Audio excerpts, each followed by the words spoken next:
안녕하세요. 영어를 소소하게 가르치고 있고 중고딩 두 자녀를 두고 있고 교육에 진심인 엄마 수쌤입니다. 농어촌 지역에서 아이 공부를 도와주고 계시거나 입시를 치르고 계시는 학부모님들과 필요한 정보들을 같이 공유하고자 합니다. 농어촌 특별 전형은 정원 외 관리 등으로 선발되어 일반 전형에 비해 경쟁 모수 자체가 제한적인 특수 전형입니다. 이 제도가 가진 구조적 특징을 정확히 이해하고 수능 최저 학력 기준 및 정시 커트라인을 분석하면 대도시 학군지와는 전혀 다른 접근으로 최상위권 대학 진학 전략을 수립할 수 있습니다. 농어촌 전형은 지원 자격 자체가 진입 장벽 역할을 하기 때문에 외부 학군지 수험생의 유입이 원천적으로 차단된 폐쇄적 경쟁의 형태를 띱니다. 지원을 위해서는 유형에 따라 최소 6년에서 길게는 12년이라는 물리적 시간 조건을 충족해야 합니다. 전체 수능 수험생은 약 50만 명, 농어촌 소재 고교 재학생은 약 8만 명, 그중 실질 자격 요건 충족자는 약 4만 7천 명 안팎입니다. 결과적으로 약 50만 명이 경쟁하는 일반 전형과 달리 농어촌 전형은 조건을 충족한 약 5만 명 내외의 한정된 인원 안에서만 합격 가동권이 형성됩니다. 모수 자체가 10분의 1로 줄어들기 때문에 구조적으로 합격성과 경쟁률에서 우위를 점할 수밖에 없습니다. 하지만 지방 비학군지 및 농어촌 소재 고등학교의 가장 큰 입시 맹점은 교과 내신과 수능 성적의 괴리입니다.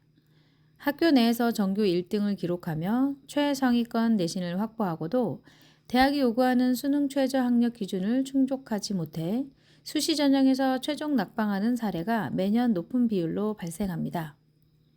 과거 서울대학교 지역균형 전형에서 요구했던 3개 영역 등급 합 7 조건조차 맞추지 못해 면접 대상에서 제외되거나 탈락했던 농어촌 전교권 학생들이 무수히 많았던 것이 이를 증명합니다. 학교 내부 경쟁만으로는 전국 기준의 수능 등급을 확보하기 어렵기 때문에 역으로 수능 최저 학력 기준을 충족할 수 있는 실력만 갖춘다면 입시에서 압도적으로 유리한 고지를 점하게 됩니다. 일반 전형 정시 플랜에서 수능 2등급 성적으로 스카이 등 최상위권 대학에 합격하는 것은 사실상 불가능합니다. 일반 전형의 최상위권 모집 단위는 상위 1, 2% 내외의 만점 싸움으로 결정되기 때문입니다. 하지만 농어촌 전형 자격 요건에 수능 2등급 실력이 결합되면 판도가 완전히 바뀝니다. 피말리는 최상위권 만점 경쟁을 피해 가더라도 2등급 수준의 수능 실력을 확보하면 농어촌 전형을 통해 스카이 합격권을 안정적으로 정조준할 수 있습니다. 설령 실전 시험에서 실수가 발생해 수능 상등급 선으로 하락하더라도 인서울 주요 대학의 농어촌 전형에서는 여전히 매우 경쟁력 있는 점수로 작용합니다. 수능 2등급은 타고난 영재성이나 초고액의 사교육 없이도 올바른 방향성과 절대적인 학습량이 담보된다면 노력으로 충분히 극복하고 도달할 수 있는 성적입니다. 목표 대학이 스카이라면 반드시 확보해야 하는 마지노선이기도 합니다. 농어촌 지역의 학생들이 대도시 학군지 학생들에 비해 명문대 진학률이 낮은 것은 제도적 불합리함 때문이 아닙니다. 냉정하게 수치를 분석해보면 도시권 학생들의 절대적인 공부량과 비교했을 때 턱없이 부족한 학습 밀도와 상대적으로 느슨한 주변 환경 때문입니다. 즉 성적이 나오지 않아 제대로 활용하지 못하는 것입니다. 이러한 환경적 단점을 극복하고 불리함을 유리함으로 치환하는 것은 학생 개인의 사후적인 노력만으로는 한계가 뚜렷합니다.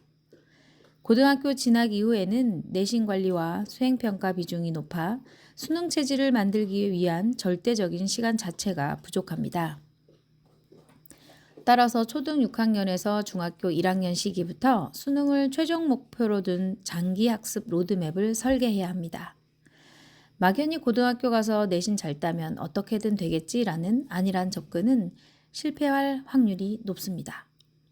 대도시 학군지의 학습 속도와 밀도를 기준 삼아 인강 및 양질의 컨텐츠를 활용하여 수능 기본기를 조기에 다져놓는 전략적 선행이 필수적입니다.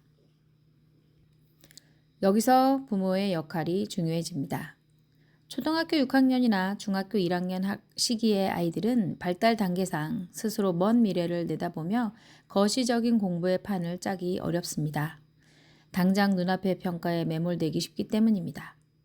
이 시기에는 부모가 조력자로서 명확한 장기 로드맵을 구축해 주어야 합니다. 목표에 도달하기 위한 세부 단계를 나누고 각 단계별 영리하게 접근하여 최종적으로 고등학교 진학 시점에 수능 2등급 이내를 상시 확보할 수 있는 체급을 만들어내는 것이 부모의 역할입니다.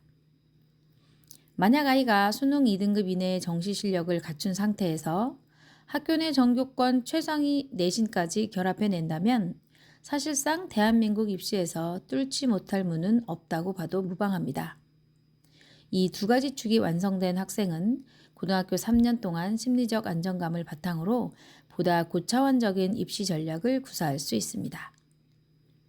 이미 확보된 강력한 기본기 위에 최선의 노력과 정교한 입시 전략이 더해진다면 기존의 목표보다 훨씬 더 유리하고 높은 위치까지 체급을 끌어올리며 입시를 완벽하게 주도할 수 있게 됩니다.